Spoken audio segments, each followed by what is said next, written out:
Donc Emmanuel Macron qui explique sa méthode. Et je ne vais pas non plus vous annoncer un plan ville, un plan banlieue, quoi que ce soit, parce que cette stratégie est aussi âgée que moi. Les gens qui y vivent, qui font parfois depuis des décennies, ce sont des acteurs de ces sujets. Ils ont envie de faire. Ils ont une bonne partie des solutions. Elles ne sont parfois pas reconnues. Elles ont besoin qu'on les facilite, qu'on accélère. Elles ont besoin qu'on leur donne un statut. Elles ont besoin qu'on les porte, qu'on leur donne du sens. Elles ont besoin qu'on les aide à réussir. C'est ça la République. Bonsoir Patrice Bessac, vous êtes maire communiste de Montreuil, en Seine-Saint-Denis. Bonsoir Catherine Arenou, maire Les Républicains de Chanteloup-les-Vignes. Bonsoir. Yazid Chir, vous êtes président cofondateur de Nos quartiers ont des talents. Vous avez organisé le parrainage de 40 000 jeunes qui ont pu trouver notamment un emploi à la hauteur de leur diplôme. Vous avez accompagné, coaché et vous les avez fait arriver à destination en quelque sorte. Alors d'abord, quand vous avez entendu le président tout à l'heure, pas un nouveau plan, mais une nouvelle méthode. Catherine Arenou, qu'avez-vous pensé? Alors on lui demandait une nouvelle philosophie. Il a dit une nouvelle philosophie, une nouvelle méthode aussi. Mais après quelle méthode? Et moi personnellement, mais je crois qu'on est nombreux, je n'ai pas compris la méthode. J'ai bien compris que c'était de l'anti-plan. Néanmoins, il a décliné un certain nombre de points, plus qu'un certain nombre d'ailleurs, de ce qu'on appelle le plan pour les banlieues, de la réconciliation nationale de Jean-Louis Borloo et des groupes de travail. Auquel vous avez participé, auquel vous avez oui, contribué. Oui, j'étais dans la communication et nous avons travaillé aussi sur les territoires gagnants depuis le mois de novembre environ. Et du coup, vous êtes plutôt déçu, vous êtes plutôt surprise? Je suis assez sur ma faim.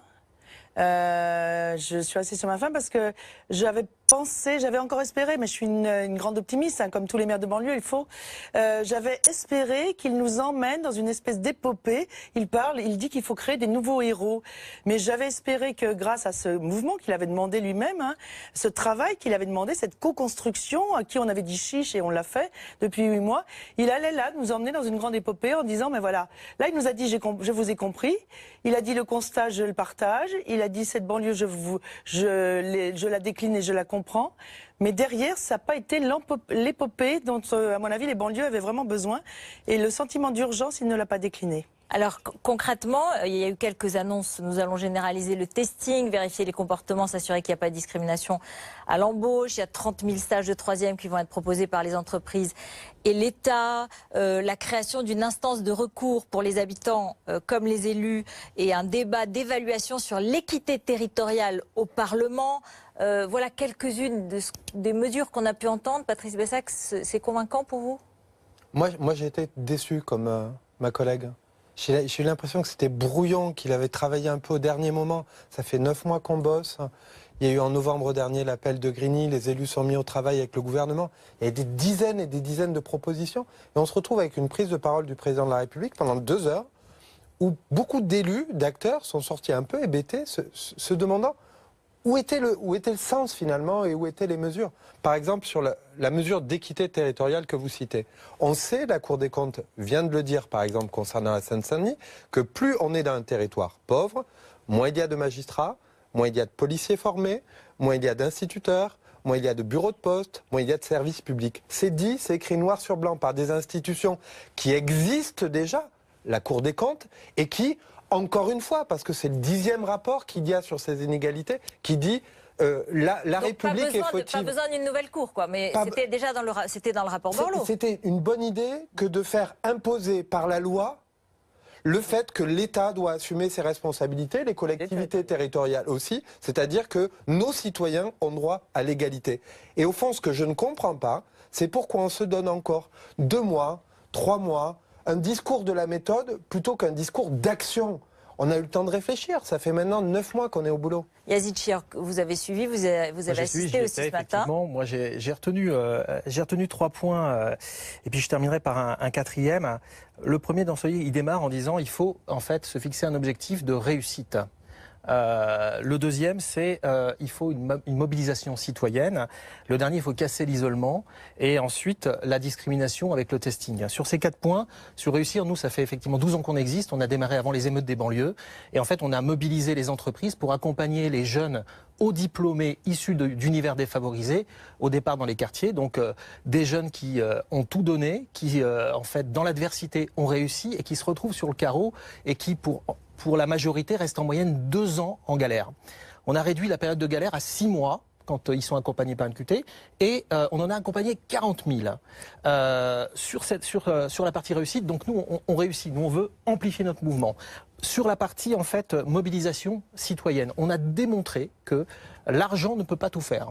Et si ça marche, c'est pour une raison principale, c'est parce qu'il y a l'engagement citoyen de plus de 700 entreprises aujourd'hui qui ont mobilisé plus de 10 000 parrains et marraines bénévoles qui ont plus de 10 ans d'expérience et qui ont apporté deux choses endémiques qui manquent aux jeunes.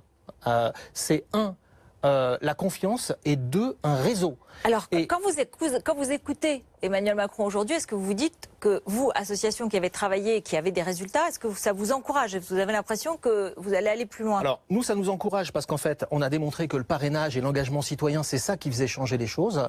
On a démontré que on a quelque chose qui fonctionne. Et puis, sur le dernier point sur lequel je voulais insister, c'est on casse l'isolement en créant des passerelles entre deux mondes qui ne communiquent pas, les quartiers et puis les parrains. Et sur un autre point, sur le testing.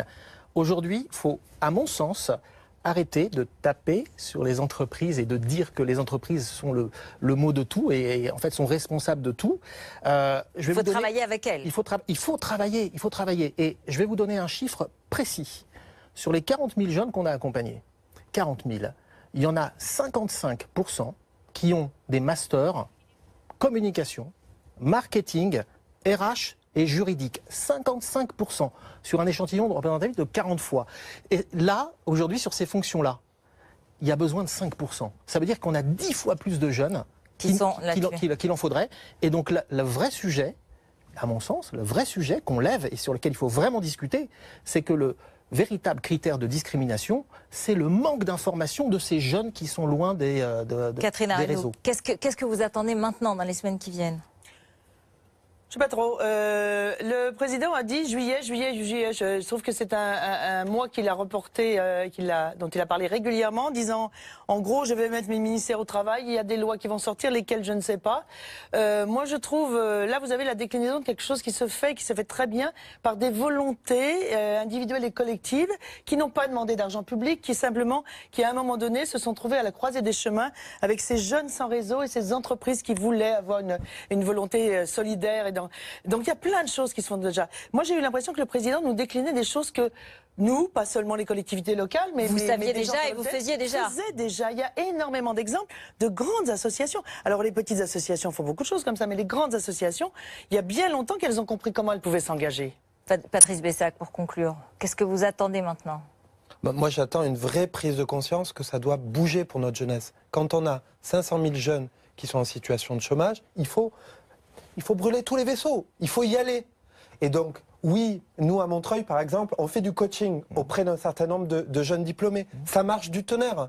Mais force est de constater qu'on a vécu un été meurtrier, un été où plein d'associations utiles ont vu leur crédit complètement rogné, que par exemple la rénovation urbaine est en panne aujourd'hui, qu'en matière d'éducation sur la base du boulot, c'est-à-dire avoir des instituteurs et des enseignants devant nos élèves, parfois dans nos quartiers populaires, on est les plus mal lotis.